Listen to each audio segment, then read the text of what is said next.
Justice Yashwant Verma के घर के स्टोर रूम से मिले अधजले कैश मामले की जांच कर रहे 3 जजेस के पैनल ने अपनी रिपोर्ट भारत के मुख्य न्यायाधीश को सौंप दी है। इस रिपोर्ट में पैनल ने कई चौंकाने वाले खुलासे किए हैं। खुलासे इतने बड़े हैं कि पैनल ने स्पष्ट शब्दों में सिफारिश की है कि जस्टिस यशवंत वर्मा को उनके पद से हटाए जाने की आवश्यकता है। हम आपको इस मामले का एक छोटा सा बैकग्राउंड देते हैं और उसके बाद रिपोर्ट की बात करेंगे। 14 मार्च 2025 की रात जस्टिस यशवंत वर्मा के घर आग लगती है। तब वे दिल्ली उच्च न्यायालय में न्यायाधीश थे और उसके तुरंत बाद उनका तबादला इलाहाबाद उच्च न्यायालय कर दिया गया। 21 मार्च को दिल्ली हाईकोर्ट अंतरिम जांच रिपोर्ट सुप्रीम कोर्ट के सीजेआई को सौंपती है और सीजेआई संजीव खन्ना 22 मार्च को आरोपों की जांच करने के लिए 3 सदस्यीय समिति गठित करते हैं। ये 3 सदस्य कौन हैं? पंजाब एवं हरियाणा उच्च न्यायालय के मुख्य न्यायाधीश शील नागू, हिमाचल प्रदेश उच्च न्यायालय के मुख्य न्यायाधीश जीएस संधावालिया और कर्नाटक उच्च न्यायालय की न्यायाधीश अनु शिवरामन। पैनल के इन 3 सदस्यों ने जस्टिस वर्मा के खिलाफ महाअभियोग चलाने की सिफारिश कर दी है। महाअभियोग इसीलिए क्योंकि जस्टिस वर्मा स्वयं से इस्तीफा नहीं दे रहे हैं। अब बात रिपोर्ट की करते हैं। ये जांच 3 सवालों के आधार पर हो रही थी। पहला सवाल, क्या 30 तुगलक क्रिसेंट नई दिल्ली के स्टोर रूम में जले हुए नोट पाए गए थे? जवाब, हाँ। ये पता जस्टिस यशवंत वर्मा के आधिकारिक आवास का है। दूसरा सवाल, क्या स्टोर 30 तुगलक क्रिसेंट नई दिल्ली के परिसर में है या नहीं? जवाब, हाँ।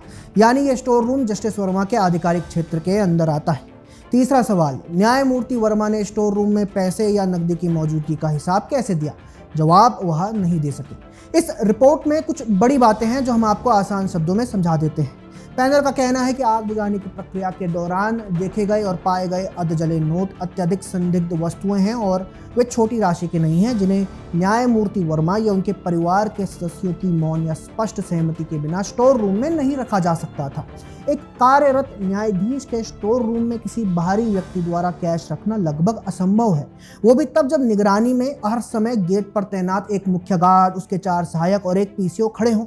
और ये बात तब और पुष्ट होती है जब घर में बड़ी संख्या में पुराने और भरोसेमंद घरेलू नौकर हैं और 6 से अधिक स्टाफ क्वार्टर है। 10 चश्मदीद, जिसमें दिल्ली फायर सर्विस पुलिस के अधिकारी भी थे, इन सभी ने जस्टिस यशवंत वर्मा के घर के स्टोर रूम में जले हुए नोटों के ढेर के बंडल देखे थे। जस्टिस वर्मा के 2 घरेलू कर्मचारियों ने स्टोर रूम से जले हुए नोट निकाले थे।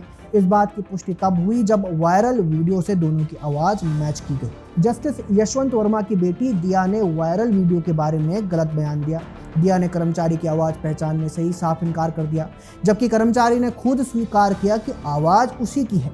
जस्टिस यशवंत वर्मा, जिन्होंने नकदी का कोई हिसाब नहीं दिया, उन्होंने कैश मिलने की घटना को एक साजिश बता दिया, जबकि वह ये साबित नहीं कर पाए कि उनके खिलाफ ये साजिश किसने और क्यों रची। मोटा मोटी इस रिपोर्ट की यही बातें हैं जो हमने अभी आपको बताई।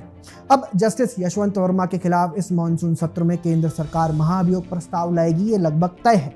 लेकिन जस्टिस वर्मा के खिलाफ सुप्रीम कोर्ट क्या कोई कानूनी कार्रवाई करेगा, ये देखने वाली बात होगी। एक और बात है, जज और वकील बिरादरी जस्टिस यशवंत वर्मा के समर्थन में कहीं नहीं दिखी।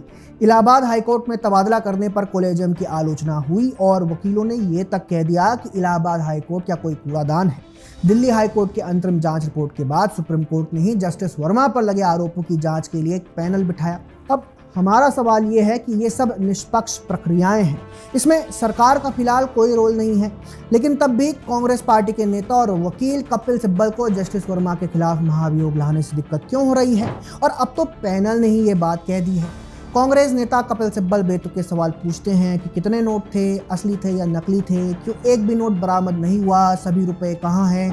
जवाब पैनल रिपोर्ट ने दे दिया है कि जस्टिस वर्मा के 2 घरेलू कर्मचारियों ने स्टोर रूम से जले हुए नोट निकाले थे, या हम यूं कहें कि गायब कर दिए थे। ये वही कपिल सिब्बल हैं जब मई 1993 में पहली बार सुप्रीम कोर्ट के न्यायमूर्ति वी रामास्वामी पर महाअभियोग चलाया गया तो अधिवक्ता के रूप में इन्होंने लोकसभा में बनाई गई विशेष बार से उनका बचाव किया था और लोकसभा में यह महाअभियोग प्रस्ताव गिर गया था।